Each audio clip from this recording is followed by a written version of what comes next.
Welcome to Veteran Resource Podcast, where you will meet nonprofit organizations focused on improving the lives of veterans and their family members. Here is your host, Jeremy Paris. Welcome, everybody, to episode 95 of the Veteran Resource Podcast. I'm your host, Jeremy Paris. On today's Thought Leader episode, we have Patrick Coleman from Fair Housing Advocates, and he's going to be talking a lot about how veterans are getting discriminated against when it comes to housing. A lot of us have no idea this is happening, and those who this is happening to, most of us don't know what to do about it. We don't know what our options are. So I'm very excited to have Patrick on today's show to try to educate all of us about what is discrimination when it comes to housing for veterans, and what are the steps that we should be taking if this is something that's happening to us. Patrick Coleman is the president of Fair Housing Advocates, Inc. Many of our U.S. military veterans are being subjected to housing discrimination on the basis of their disability when their service dog or emotional support animal is either prohibited or subjected to pet rules. Housing discrimination goes unnoticed every day and is usually misidentified as landlord and tenant law violations instead of the serious civil rights violations they really are. In fact, the Fair Housing Act provides any victim of housing discrimination a very aggressive process to establish and defend their housing civil rights. All right, let's jump right into the interview.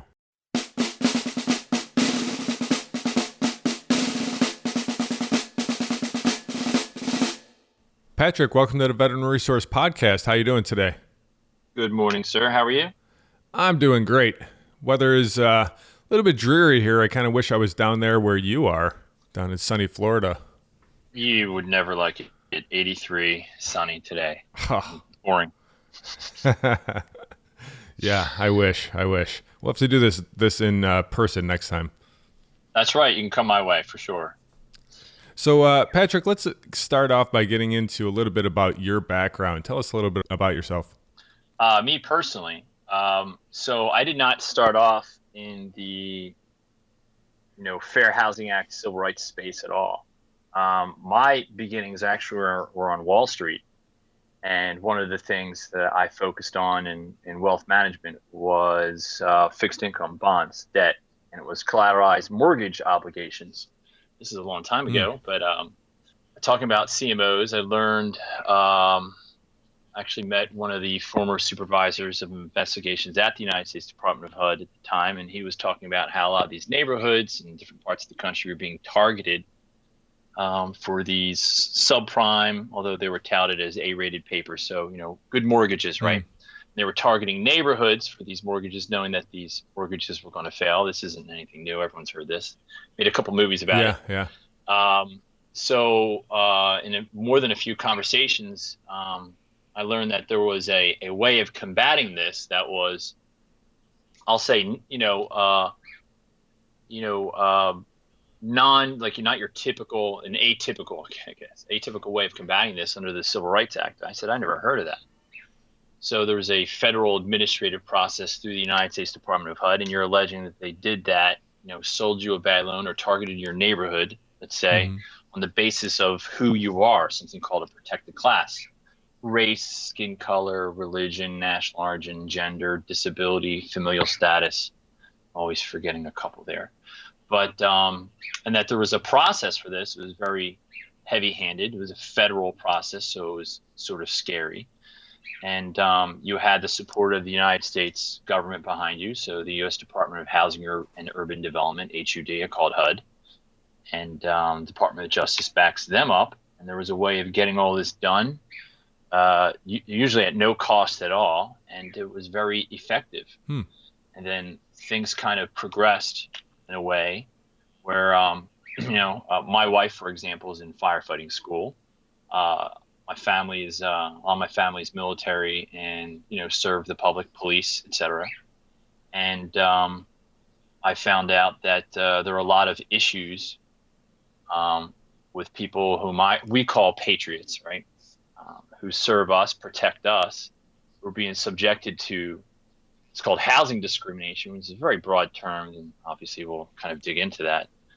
And there was a way of helping them at no cost to them and really getting results. So we're very results oriented. So that's the 30,000 foot view, like 2-minute timeline. But that's how we got to where we are today. Gotcha. And so fair housing advocates, you guys cover not specifically just helping military first responders, but you guys cover really anybody who is being discriminated against for housing. Is that correct? Yes. So specifically, there's this thing called the Civil Rights Act everyone's heard of. And then there's, under the umbrella of the Civil Rights Act, there was this right to, fair housing. So civil rights in housing. So they call it the Fair Housing Act. It was amended in 1988. So to include race, color, national origin, if you're from another country, religion, sex, and gender, familial status, if you have children, and disability/handicap. So yeah, I mean, we help anybody who believes they might have an issue that has something to do with where they live, or maybe they can't get housing, they believe it's for this reason, or they already have housing, they have a problem with their landlord or even the city that they live in. So yeah, it's not exclusive to veterans. It just so happens that those in the military, first responder community, a lot of them suffer from disabilities that are, I'll use the technical term at Fair Housing Act, not readily apparent. So PTSD, TBI, traumatic brain injury. And because we've been at war for over, I don't know how many years, 20 some years, we have a lot of guys and girls coming back who have these not readily apparent disabilities that they're struggling with. And they're having problems either getting housing, or while they have housing, because they're not recognized by your landlord or condo association, or even if you own a home in your own HOA. And even some cities, they don't recognize them as being disabled. And if they have service dog or assistance animal, or right, emotional support animal, they're being deprived of their rights. So I'd say most people don't even know that this is a resource. And this is exactly why I wanted to have you on, because it's something that I never thought about until I saw this come in. And I was, once I saw it, I was like, yeah, that totally makes sense, that people who have, service dogs and things like that, it's going to be more difficult for them to find housing. But I was never really looking at it as, they're being discriminated against, because, Correct. Most of us don't know what rights people have. So yeah, they malign the word discrimination with racism. Mm-hmm. And you can have racism and be discriminatory, but discriminatory merely, just boils down to this. It's just someone's being treated differently than another person on the basis of one of their protected classes, or there's a rule, regulation, policy, or something to that effect that happens to have a different effect upon them. So it affects them in a negative way compared to another person. So like the easiest example in the world to start someone off with this is, if there's a rule that says, we don't permit pets at this, if you have, in this HOA, so you can even own a home, right? Or they have a limit on the weight of a dog. Well, that's not discriminatory. But if they apply it to your service dog, then it becomes discriminatory, right? So there's a huge, the biggest problem is it's an education issue. And it's been that way for a long time, because this gets thrown in the bucket of, hey, this is a landlord and tenant issue, and they hire an attorney, which a lot of people can't afford. Right. And it's attacked and I'm not going out on a limb here, it's attacked in the wrong way. So some might say, well, that's pretty bold. Well, I'm not being bold. That's fact. It's being attacked in the wrong way if you're going about it in some sort of, if you want to go to court and take an attorney with you, it's just, you're not going to get the kinds of results that you can get with something that's been available to you for, very long time. And this is available for free, is that correct? And anybody. So the difference is, we'll kind of draw a line in the sand, or maybe a line on the piece of paper, left-hand column, right-hand column. U.S. Department of Housing and Urban Development will take any complaint alleging discrimination for free, right? And they will investigate it based on what you write, right? So based on what you write, it's a kind of a big footnote there, or asterisk. Right. and determine based on what you write if they think the elements are there and if they want to investigate it. But yeah, they'll do it for free. Problem there is they don't write them for you. Most of the people who attempt, I'm saying most, like I don't have a number. Mm-hmm. I don't think even HUD has that number. But most of the people who attempt to file a complaint, which you can do online at HUD or write them a letter, and there's a format, you can fill out a form, the whole 9 yards. So most people who attempt this, they don't know the criteria, right? The elements they need to satisfy to even get the complaint in the door.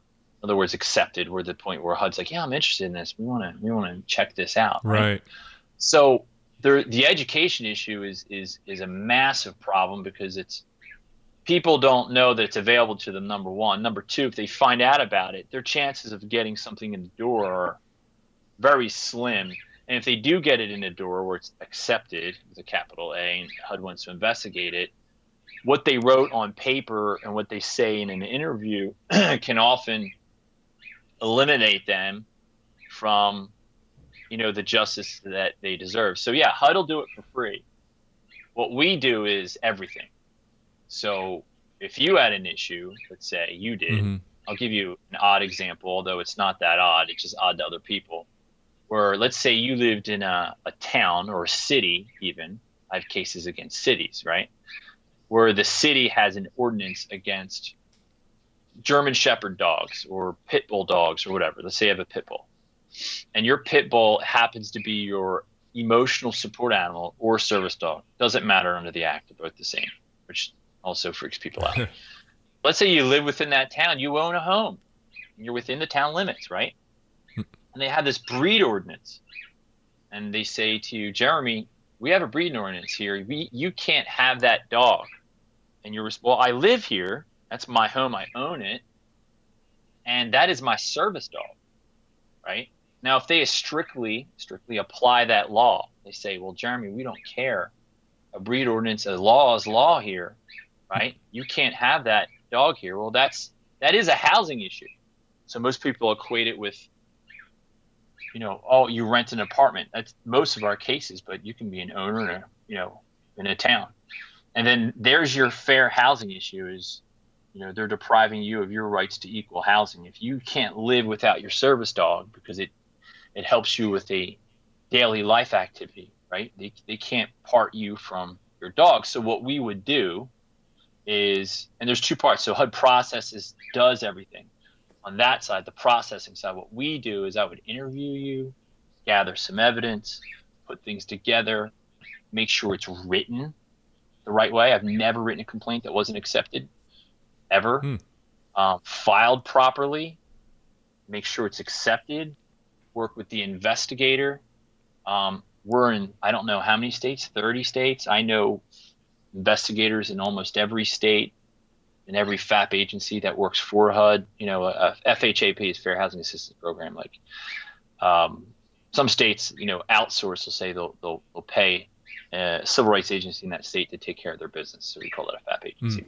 But we've worked with all of them. I know a lot of them. I know a lot of the investigators and a lot of people there, and I know their process. So we'll make sure that it gets accepted, and then I stand by you the entire time to make sure that things go where they need to go. So we handle all that. HUD does the processing part. I make sure it gets done on your side. Gotcha. So that there's some sort of result for you, whatever that may be, or whatever you're looking for. Well, I can see where that would come in handy because the system seems to be a little bit broken there that, you can file on your own for free with HUD, but almost every time I can picture the person who is being discriminated against, them being very emotional. And so what they're going to put in the report to HUD is going to be almost everything based on emotion and not based on the information that they need. No doubt. And that's where they slip up. And they'll say things like, the landlord also doesn't like me because, I was late on my rent and then this and that. So they disclose other things and HUD looks at it like, oh, maybe this isn't a discrimination issue. This is due to the fact that the guy maybe has been late a few times on his rent. Right. They don't like each other and, yeah. Correct. And we have to make sure that's ironed out. so that when we take care of you, I have the whole story. We're only putting forth things that we should put forth that are relevant. And the biggest advantage that we have is I've done this hundreds of times. Yeah.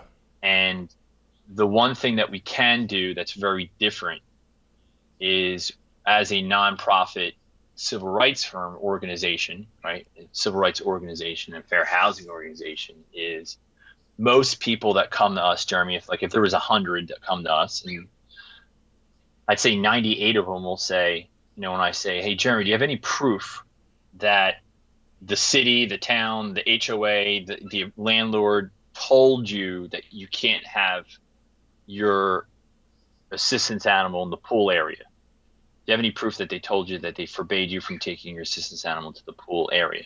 No, I don't have any proof.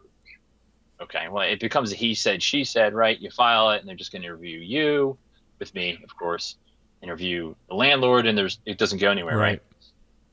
Unfortunately, because it's 2017, and everyone watches CSI, and everyone wants evidence. So what we can do that others cannot do is we can test a property. So we can send people to the property or test the property telephonically with something that's carefully scripted to reveal or not whether what you're alleging is something that they're enforcing. So we may call and say, well, yeah, I may pose as a disabled person requiring an emotional support animal, let's say. And they may have a problem with that and just on the phone say, sorry, can't help you. We don't like the weight, the size, the breed, or, Jeremy, we don't want the dog in the pool area. And they confirm that, and then we have either recording or evidence or email, or we have the rules and regs that say it outright. And then when we submit your case, we have direct evidence. It's the fingerprints and smoking gun. So that's the biggest, is the experience. I know the stuff inside and out better than anyone. And then when we submit a case with direct evidence, we can pretty much assure that things are going to go. Excellent. What would be some of the signs that you would know that you were being discriminated against, or at least suspect that you were being discriminated against as a veteran? Yeah, it's funny. I put together like a top 10, sort of like the old David Letterman used to do. The top 10 things. I even posted a blog or flyers and things we have all over the place about that, where if you're a disabled person, there's a number of things that we look for. The easiest and most relevant stuff that I'm thinking about with our disabled veterans is most whom we work with happen to have the disability that is, quote, not readily apparent. Okay.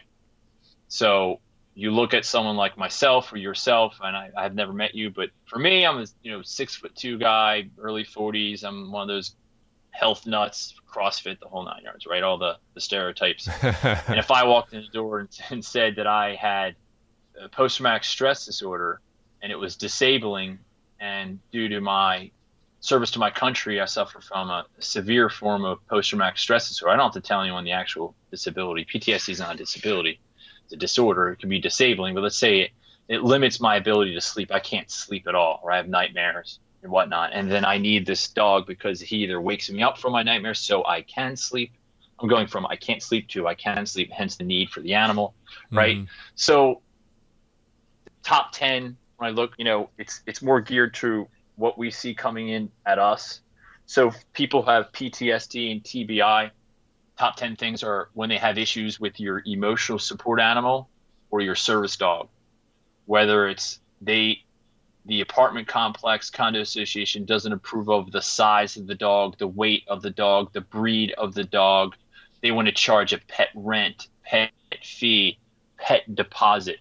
Can't do any of those things. Reason is, if you're non-disabled applying for, they want to live in unit 102, and then there's a disabled person who wants to live in unit 102, and because of your disability, they want to charge more for your assistance animal, emotional support animal, service dog, when in fact it's not a pet, right? You're being charged more. You need that animal. Right. The same as if you had an oxygen tank or something like that. Same, exactly. Thank you. It's a wheelchair. Right. right? Insurance, they use insurance as a defense. That's illegal. Or they restrict or limit. This is huge for even non-disabled veterans who have children, where they restrict or limit the use of the property. You can't take your dog, whether it's, so let's define something real quick because I keep bouncing around. And this will shock probably a lot of people who would listen to this.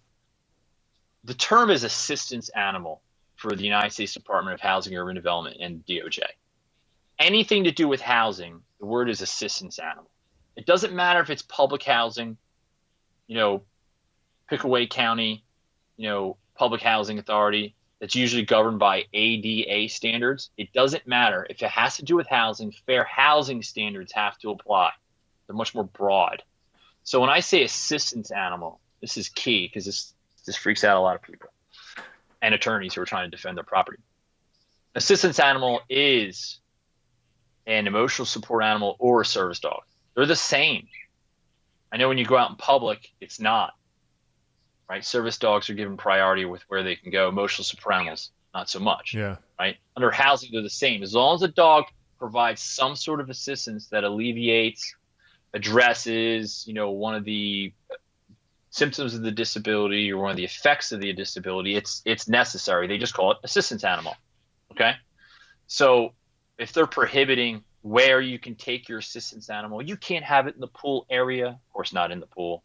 Or the clubhouse or the fitness center or the barbecue area, the cafeteria, or if they're limiting when and where you can take your animal, it's no difference than, like you said, where and when you can take your wheelchair, let's say. Right. Right. So if they're limiting where you can go, and even people who have no assistance animals, I see this all the time. A lot of our cases, well, not a lot, most are geared towards that, but where they're limiting maybe where a disabled person can live, which is scary, but very common, where they say, well, disabled people can only live in these units we have for disabled people, right? Where they lower, let's say, the light switches, the tabletops, and they're assuming their disability is, they require a wheelchair. Well, if you have PTSD, TBI, or, some other disability like that, you don't necessarily need that. But if those units are taken, they say, sorry, you can't live here. It's like, well, there's other units available. Well, that's our policy, right? So they're making housing unavailable to you on the basis of your disability. Or they segregate. You can only live on the first floor if you're disabled. This sounds crazy. It's common. Well, why the first floor? It's a safety reason. Okay, I get it. It makes sense. But now you're segregating. So you're not only limiting where a disabled person can live, you're also robbing the rest of the community of a right to a diversified community. Well, the idea is if there's a fire, yeah, I get it. There's some rationale behind it. But remember I said earlier, if the effect is discriminatory, it's as good as discriminatory. HUD doesn't care about intent, whether the intention was to discriminate or not. They just care about the effect. So we run into that, limiting where they can live. A lot of cases are disabled people and swimming pool areas, like pool rules, which is unbelievably common, especially down here in the South and in Florida, where mostly HOA communities, where there's a rule that says something like no person wearing a diaper can use the pool or even pool area, which is illegal in many ways, because what if your child, right? You have an infant or a child, I don't know, 2, 3 years old. I don't have a child. So I would imagine at 2 or 3, you're still incontinent, but you're allowed to wear swim diapers. It's nationally recognized. So if they're prohibiting you from taking your child in the pool, then they're limiting your enjoyment and use of the property just because you have a child. So that's called familial status discrimination. But I said any person.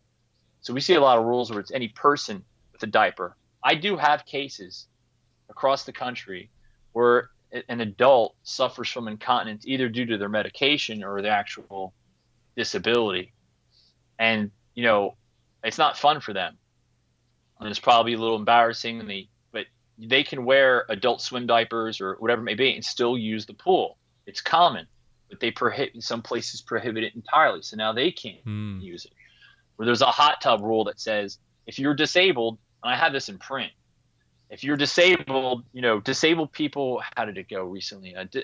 No disabled persons can use the hot tub alone. They must be accompanied by another non-disabled adult. Well, wow.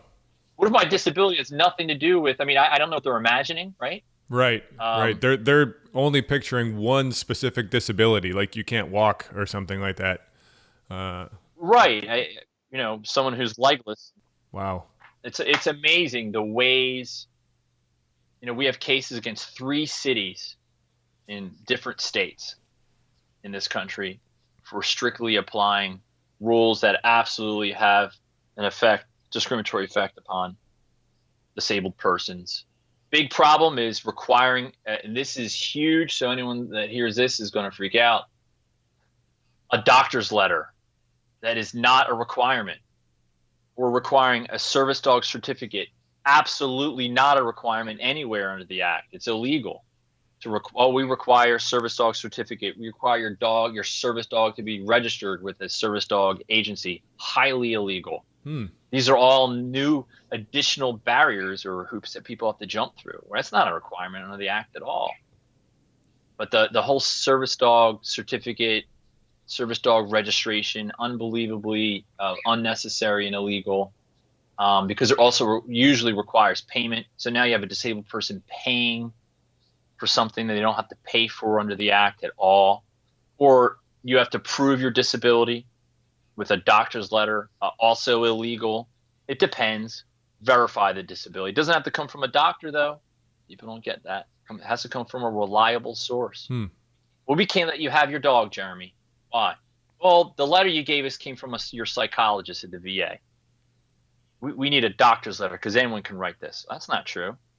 So anyone, doctor's letter is not a requirement. If they require a doctor's letter, their standard is way too high. The Act says a reliable source that verifies your disability and verifies your need for your dog, disability-related need for your dog or animal, actually.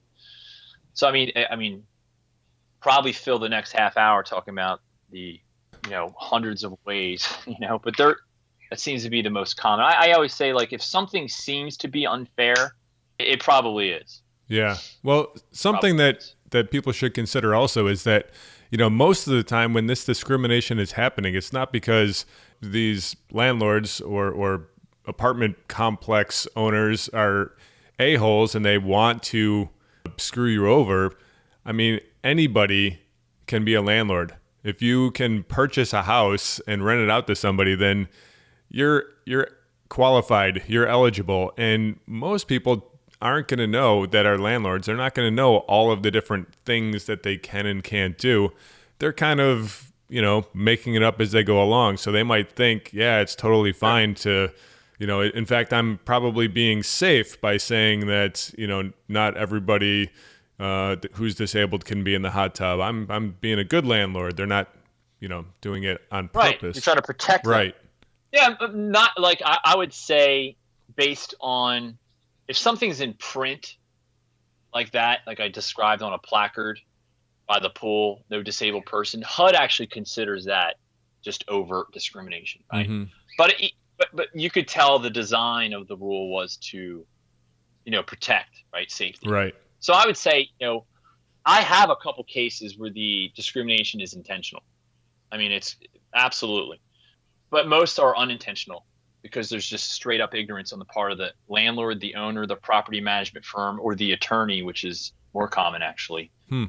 And they're trying to apply an ADA standard. Well, ADA says it has to be a service dog. Okay, that's true for going to a hotel or a restaurant. It's public accommodations, but not for housing.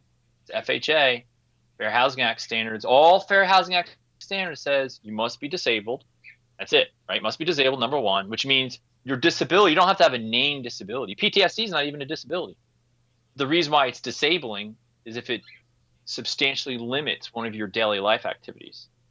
So like I threw, daily life activities like sleeping, eating, the showering, taking care of oneself, seeing, hearing, breathing, walking, a lot of those things are daily life activities. So if one of those are substantially limited, you're disabled. And that's another big issue is people come to us and say, I don't know if I'm disabled, and I talk to them, I go, well, you are.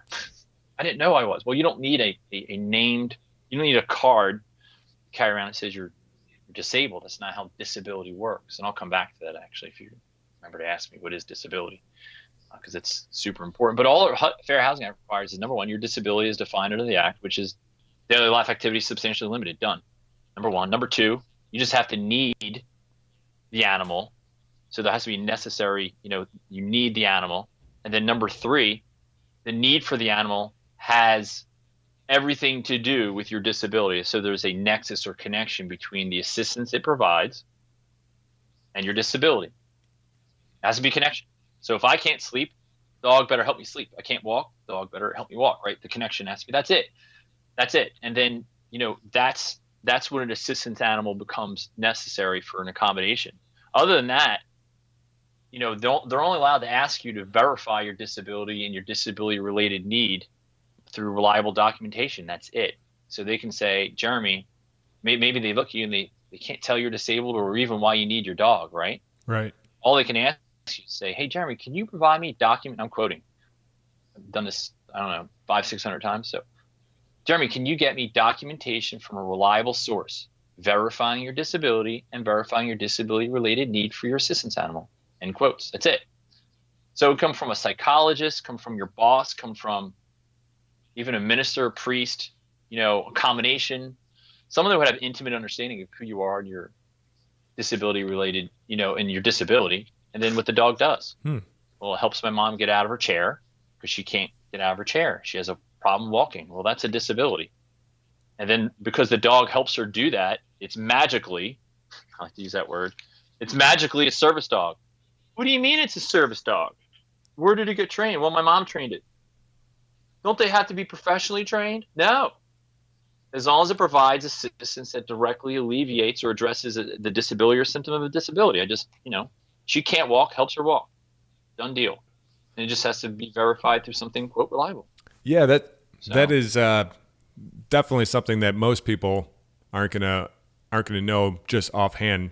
They're gonna think that, well, I have a dog, it helps me, but I've never gotten it certified. I never, went for whatever. Correct. So they're gonna totally discount that. Absolutely. And then you hit the nail on the head. I get these all the time where, well, it's not certified. Well, I don't even know what that means. Certified. What do you mean you don't know? Well, it's not a thing. Right. I certified an elephant, just to prove the point. I certified an elephant. So I registered an actual African elephant. Okay. And it's this, I don't know how big they are, right? 3-4 ton. I don't know what they weigh, huge African elephant. And I register it with I don't have it in front of me, the Emotional Support Animal Registration of America, ISARA, right? And they took my money and they registered my emotional support animal. I don't even think anyone looked at it, right? So I have this card for an elephant. So what does that go to show you, right? It's not reliable, number one. Number two, it doesn't verify your disability or your disability related need. They just taken your money. I'm picturing this elephant with a olive drab, vest on with patches on the side and everything. And oh, right. A huge vest that they took from like an old blimp or something. And they one of those Remax, hot air balloons. They just drape it over the elephant. It says emotional support elephant. Yeah, if you could send me a picture, I'd love to post that out there. Oh, yeah. Absolutely. Well, I've shared it with HUD in a lot of different regions, a lot of different. They always get a kick out of it. But I show property owners, attorneys who represent the property owners, that you can't require that. Look what you're requiring. You're permitting people to abuse, which is another problem we have. Where I live in an HOA community in Florida. I can't stand HOAs because it's just the board is just they're voluntary. They don't know real estate. They don't know law, right? And so this badge of the elephant being my emotional support animal, this card, right, that I can carry around, that was to demonstrate to, I think it was an HOA that, hey, look, if this is what you're requiring, this is what you're going to get. And, in my HOA, there are people who were abusing the law, and it's because people are afraid of litigation. And, I definitely have people here. There's no doubt about it. I don't say anything about it, but I look at them and I go, I know what you're doing. Where the little Fifi, the little like French poodle or something. Right. Now, this is my emotional support animal. I have it registered. And, I would love to say, oh, that's great. What does it do for your disability? How does it address your disability? And they'll have no Well, reduces my anxiety. My response would be, if this is a hypothetical, which I've never put anyone in this position, is, well, anxiety is not a disability. I have anxiety every day, right? Probably heightened by the 5 coffees I've had today, but my anxiety is not a disability. I'm not going to, if I had the opportunity to, put a light in their face and KGB style. So, what's your disability, huh? Well, I have high anxiety. Okay, so do I. But that's not a disability. Does it substantially limit a daily life activity? It does. Which one? They can't come up with it. Yeah. Yeah. So, in as much as the laws seem kind of vague, well, the way you described it, Patrick, anyone can be not really, because then you have to verify the disability, and that can be tough if you're lying about it. Right. So one of the things when I was reading through your blog, I noticed also was that it tied, just because you are disabled doesn't mean that it transfers over to other things. Like if you have a service dog that, helps you with certain things, that doesn't mean that you should get a parking space right up front, and say, well, I'm disabled, so where's my parking space? Yeah. That's a good point. It's called a reasonable accommodation. So a reasonable accommodation is when a disabled person requests. It doesn't have to be in writing. It could be verbally. And this freaks out people too, even over the phone. When a disabled person requests that a certain rule, policy, procedure, standard, whatever it may be, they request that it doesn't apply to them because of their disability, or it's a request to be provided with something because of their disability. It makes them sort of special to have it. So, like you brought up, parking spot. So if, Mrs. Jones is disabled and she has a lung condition, so it makes it hard for her to breathe. Breathing is a daily life activity. It substantially limits her ability to, breathe, Yeah. right? And then obviously walk. And if she's here in Florida, which there's a lot of those, and her parking spot is, I don't know, 40 meters away, let's say, from her front door, and it's so difficult for her to make that trek. Well, it's reasonable for her to ask to make a request to have her own parking spot closer to her unit. Well, then I have to do it for everyone. No, that's not true. She has a disability, and the accommodation that she's requesting is related to her disability, right? So I can't walk because I can't breathe. And what's the accommodation she's being asked for? A place she can park close to her unit so that she can enjoy the property equally. That's what fair housing is, it's the right to use and enjoy the property equally. So a non-disabled person has no problem walking from their vehicle to the unit. This disabled person does, so they can't use and enjoy the property the way that it was intended to. So the request for a parking spot, given her disability, there's a huge connection there, right? Yep. So what you were pointing out was, I think in some blog of mine I wrote, where someone had a legitimate need for an emotional support animal, let's say because of their inability to, let's say they have, like I said, TBI or post-traumatic stress disorder, they can't sleep or have nightmares from their sleeping, and the dog wakes them up from their nightmares so they can sleep. Okay, that's cool. You need the animal. But if they request, well, because I'm disabled, I need my own handicap parking spot, there's no correlation. There's no relationship between their inability to sleep and the need for a parking spot really, really close. Yeah. Right? So there has to be some sort of correlation. HUD uses this word nexus between what you're requesting. But there's all kinds of requests, that most people are only familiar, Jeremy, with well, can you not apply your no pets rule to this building so I can have my dog? Because it's a service dog. So that's your asking to be exempt from the no pets rule, right? So you'd be the only dude who has a service dog or a dog at all in the building, but your request is reasonable because you need the animal because you're disabled, right? Right. And that's the most common request out there, other than, let's say, a parking spot. But as long as it's reasonable, like I've done accommodation requests asking someone right now, a veteran in Georgia, and this is a great example of odd, but it's odd to everyone else, but a ton of sense to me, where he's renting a home from a very large real estate company, by the way. But anyway, he's renting a single family home, when he started to rent, he always had problems walking because of his deployment, combat, right? He was airborne, Army. So he has physical injuries to his legs. So even when he started to rent, he had problems. He used like a cane and a walker. Yeah. But then 6 months in, he had to use a wheelchair because it got progressively worse. Well, check this out. His home is at the top of a hill, or a very steep, pictures, a very steep driveway. Okay. Yeah. From his mailbox or sidewalk to his front door, forget about it. He's not making it up that hill, man. So, and it's a manually powered, and that's all he has because it's what he can afford.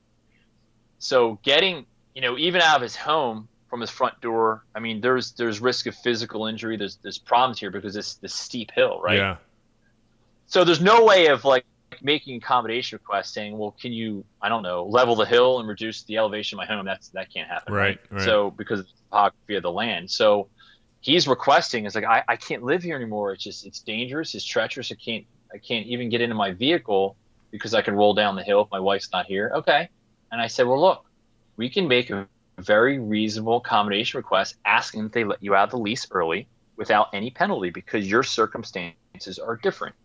You can't use and enjoy the property because of your disability, right? Not your fault. So accommodation request letter, I wrote it, sent it to them. Unfortunately, they denied it, and we're going to pursue a fair housing complaint because he can't use that. It's no longer a dwelling that he can use. So there's all kinds of accommodation requests. As long as there's a relationship between what you're asking and the disability, it's good to go. I've asked people break their lease, change or ignore some of the criteria to be on an application, things to like put up a fence in an HOA neighborhood that would never let you put up a fence. They have these crazy rules. Can't have a fence. Oh yeah. Well, I would definitely recommend that the listeners go and check out your blog where you list out 16 of the accommodation requests. Yeah, I launched it yesterday, actually. It's just as early as yesterday because someone posed the same question. Yeah. It's on, if you don't mind, fairhousingact.org.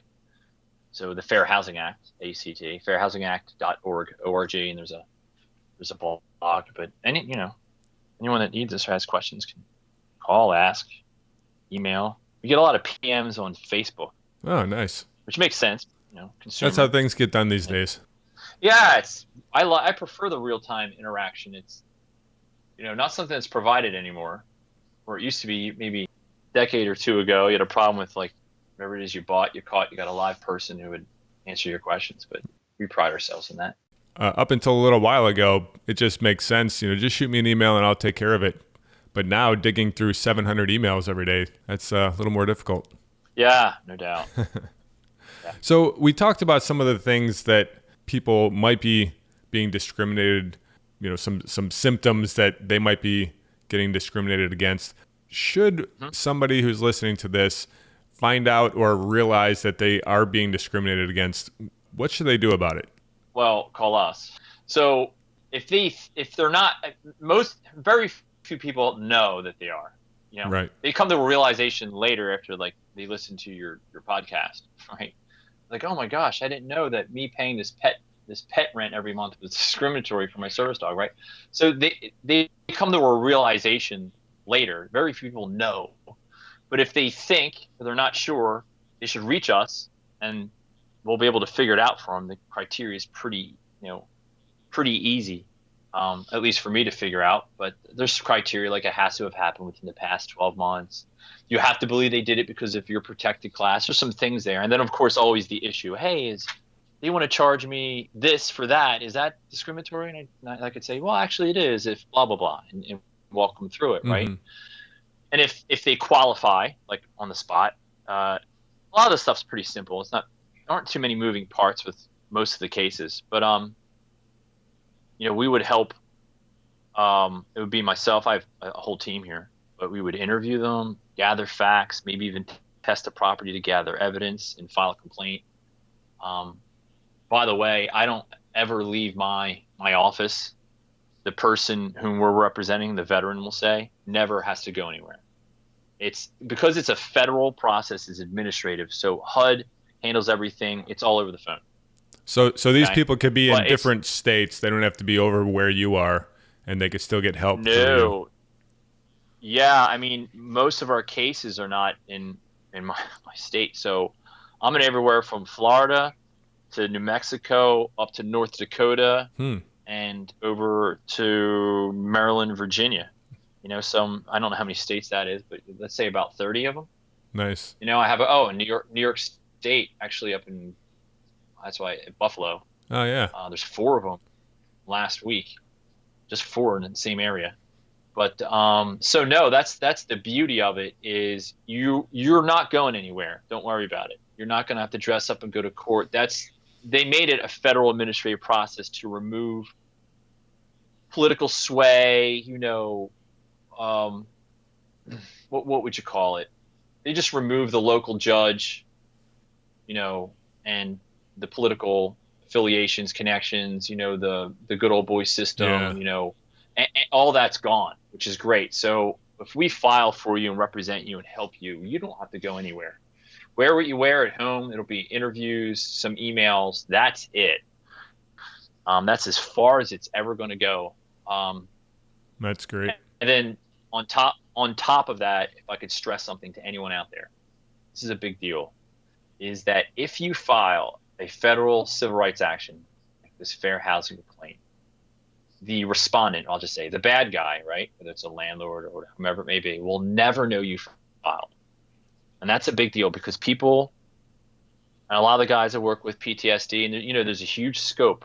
There's a huge, I guess scope, but variance or spectrum is a better word of PTSD. Where I've, certainly some guys are sensitive, some are a little bit, let's say, even paranoid, and others just want to protect them and their family. Now I get it. When you file against one of these bad guys, they'll never know that you filed. So there's the retaliation fear that they're going to kick you out, evict you, or do this to you, or terrorize or harass you. It's not going to happen, man. It's when the complaint is filed federally, which we handle, and it goes to the local, let's say, HUD office. They'll check out the complaint, which, because I wrote it, it's going to get accepted. And when they accept the complaint, they usually rewrite it because they're picky about how things are worded. And then the complainant, which is the good guy, the veteran, has to sign it again. And then up until that point, still the landlord never knew about it. The second we sign and say, sign this perfected copy, which is the go-to copy, HUD then packages this into, well, I guess a package. They package this thing, and then they pop it in the mail, and they serve, is the correct word, the respondents, the bad guys, which could be the landlord, the property manager, and the owner, and the agent, and the whomever it may be, right? Could be 2-3 different people, and they get served in the mail, and that's the first time the bad guys find out about it. But when they find out, they're being served, right? So they're getting these scary federal allegations in the mail. And front page says we have a retaliation clause that's extremely serious. I rarely run into retaliation. Usually it's against me, where the law firm representing the property writes me because they're that stupid and says, what you filed is egregious, and you better withdraw or we're going to sue you. That's home run. I actually look for those. They're great cases because it's a layup. Yeah. Or it's form retaliation. It's just perfect retaliation on my part, and it's investigated differently. But I don't, they get served, and the day they get served, they have 10 days to get back with responses where HUD sends them a myriad of questions, a list of questions, and we need these papers, we need that, show us your records of this, show us that, answer these questions. They only have 10 days to get back. They're going to be busy. No one retaliates. That's good. Extremely rare. Yeah. So if we file, let's say you file, and this hasn't happened to me, but you file and the complaint gets thrown out. They're like, we don't see it, right? The landlord never knew that it went through the vetting process, and got discarded. There's no risk there. Okay. So the best way to protect yourself is to file, because now you're You're alleging discrimination. It's going to be investigated by HUD. It's a federal issue. It's very powerful. It's scary. And then on that day, you're protected from any sort of retaliation. They put a note on your door saying, well, we're going to evict you. I mean, that's retaliation. You're protected. Without it, you're not. So, people have questions. Yeah, I wonder if I fit in. We have a lot of blogs that help you out. Give us a call, email, interact with us, ask us questions, pop us an email, whatever. And I'm going to put all of your contact information in the show notes, make it nice and easy for people to contact you and get in touch with you if they have any questions. Oh, awesome. Yeah, we'll help them. I'm the one that actually writes them, the complaints, evidences them, files them properly, and I stand by that person the entire process. You never take a call from HUD, any sort of interview, I'm there. I already know what they're going to ask. We're there for you and their family. Well, this leads me to my next question, which is if somebody is being discriminated against, what should they not do? And based on what you're saying, I would think that you would caution them not to address this face-to-face with them, probably in a shouting match or something like that, saying, I'm going to sue you. Yeah, that's not a good idea. I mean, that'll never work out. Because if you hadn't filed yet, I can't protect you from, I can't protect you from yourself too, but I can't protect you from maybe what a landlord or a property manager, and how they treat you. But I usually advise, I'm biased, obviously, Jeremy, when you ask me that question, but I would advise to find out if the alleged practices in question fit within the Fair Housing Act. Usually they do, one way or the other. If they do, you got to file. It's free. We don't charge anything for anything that we do, period. We'll take care of you. So there's no cost to it. We know the process compared to, let's say, civil. You hire an attorney. It's a very short process. So we've had things ironed out in a month and a half to like 4 months, let's say, right? And it's a very quick process. You do it from your home. You're comfortable. You're protected. But yeah, I would not advise approaching the landlord, interacting with the landlord in writing. Whatever you put in writing is typically not going to work out for you. Yeah. Because you don't have a governor on, that regulates what you should say and not say. So you want to kind of clandestine, like be the good guy, right? Speak softly, carry a big stick. Element of surprise is in your favor. Look, these landlords, and I'm just saying landlords, okay? But it's property management companies that do all the property management on site. It's the towns, the cities that have these rules. They know a lot of people can't afford an attorney. Right. Like what's the retainer even? 1,000, 2,000 or more? Right. They know this. And if it's for for an extra like $80 a month for a pet fee or something like that, they suspect. Yeah, they're gonna screw you for right. it. Yeah, so who's gonna buck up, right? So they know this, guys. Anyone's listening, they know you can't afford it, or it's too much of a hassle, right? Yep. So they're counting on that. Let me tell you, they're counting on it, right? So if you come our way, or even HUD's way, but you got to write it and do all this other stuff, and that's difficult. So that's what we do. That's why we do this. But if you do it the right way, and you file a fair housing complaint, there's no cost.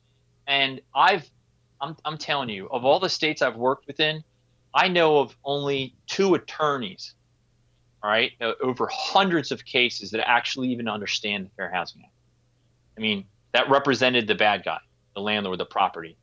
And when the case was filed and everything, and the respondent attorney got in contact with me, we hit it off. They're like, oh, yeah, we know it's a violation, but let's just settle this right now, right? So, I mean, they're counting on you not knowing this. They're counting that you can't afford a really solid defense, right? They don't think you can put together an offense or whatever way you want to look at it. They don't think you can afford to really protect your rights because their pockets are deeper than yours. So they're assuming. I have cases against cities in our country, right? And so their budget, I would imagine, is much larger than mine, right? Yeah. But I know this better than they'll ever know it. They won't even come close. I've never lost a consumer case ever. So it's, I'm only filing because I know we're going to win. Right. Because I'm not going to file it if the elements aren't there. And they can drum up all the, the biggest team that they want. I've gotten hit with some pretty, hot shot, big, suits that work on the 40th floor of some big building downtown, and wherever it may be, like Miami or whatnot. And they just don't know the stuff. They don't know how to defend it. So it doesn't matter. HUD's impartial. They're going to be neutral in all of this. And that's why, it's a shame, Jeremy.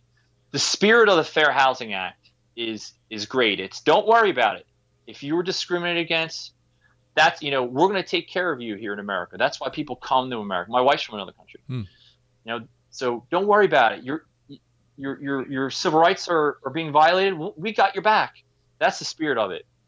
Unfortunately, it's much more complicated than that, because now you're responsible for writing your own complaint, evidencing and supporting it. But we do all that. So I don't want any veteran or any family member associated with any veteran, disabled or not, to worry about this at all. They should never have to worry about it. It's if they're being taken advantage of one way or the other, and it falls within the act, boom. Yeah. File it. And it makes sense to go through you to get it done the right way. This is really unfortunate. There are other agencies out there that do what we do, but I'm sure this won't shock you. Typically, you privatize something, they're a lot more efficient than a lot of the smaller government agencies and other agencies that will tout themselves as we can help you. And they're also very localized, regional, but they still can't write it for you and take on the case the way we do, right? So we want to be as aggressive as possible to defend your rights, and we're not gonna skip anything. Dot every I, cross every T. Everything's gonna be completely squared away with a goal in mind. So you get a settlement. I'm using that term broadly, but you get a settlement that makes sense for you and your family. One last question that I wanted to get an answer from before we take off. I wish that every veteran out there and all 20,000 plus that are getting out of the military every single month listen to this podcast, but unfortunately that's not the case. And so to get the word out more, I know that there are a lot of veteran nonprofits who are listening to this episode. Do you do seminars or anything with like other nonprofits in order to get the word out to all of their members? I am so glad you brought it up, because I would have forgotten to have mentioned that. I host educational webinars and even training for any veteran organization. So let me explain what that means. I can host a webinar. So you just, I am where I am, you are where you are. We connect via the computer, right? I have a PowerPoint presentation. I have like dozens of them that are customized to address whatever issue it is you have, right? Yep. Where I can train their whole staff or educate their whole staff, our entire staff, on the Fair Housing Act, maybe about disability discrimination against veterans, and we'll do it for free. So that they can recognize, so if I work with a service dog organization, which is not a veterans organization necessarily, right? Right. Or I work with a veterans organization, so that I can even provide them training, the same kind of training that I would provide a respondent in a settlement, where they're actually required to go through training so they know the act. And so I can provide very formalized training or education to their entire staff, their organization, so they can go back to their members and say, hey guys, this is, even though we're a veterans organization that addresses the issue of A, B, and C, we have these guys and they can provide this kind of assistance to y'all for free.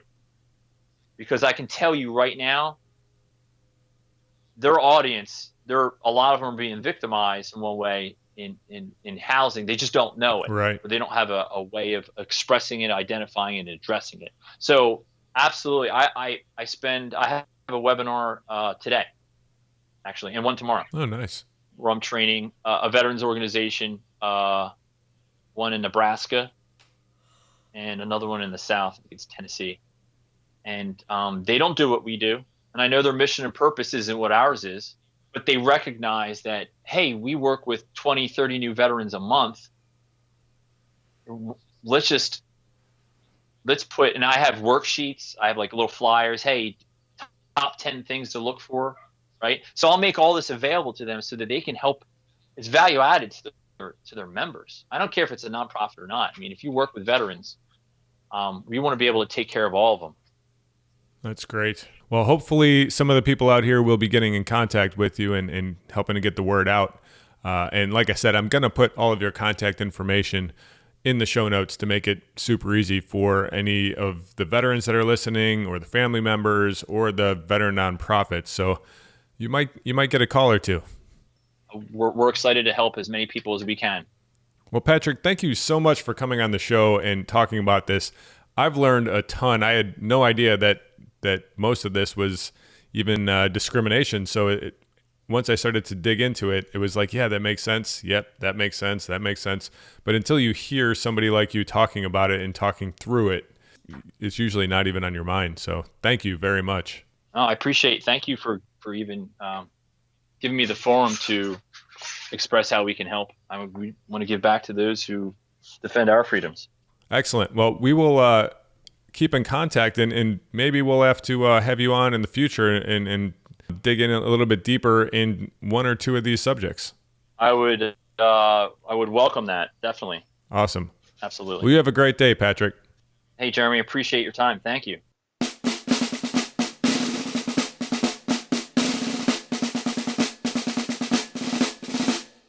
Thank you so much for listening to episode 95. I hope that you got a lot out of this. Maybe you're not somebody who is being discriminated against when it comes to housing, but it's possible that somebody you know is being discriminated against and doesn't know about it. So please pass this episode on to any of the veterans in your life. Push it out on social media, email it to a friend, whatever you need to do, and let's try to get everybody educated on what our options are when it comes to fighting against this discrimination against veterans with housing. As always, please go to the show notes. They are at veteranresourcepodcast.com/095. That's going to take you right to the information on Patrick Coleman and the Fair Housing Advocates. It's going to give you information about how to get to all of the different links and websites. You can check out Patrick's blog where he's got a bunch more information. And we also have 5 simple signs of housing discrimination right there in the show notes, so you can look through that and see if this is happening to you. That's all I have for you today. I'll see you next week for episode 96.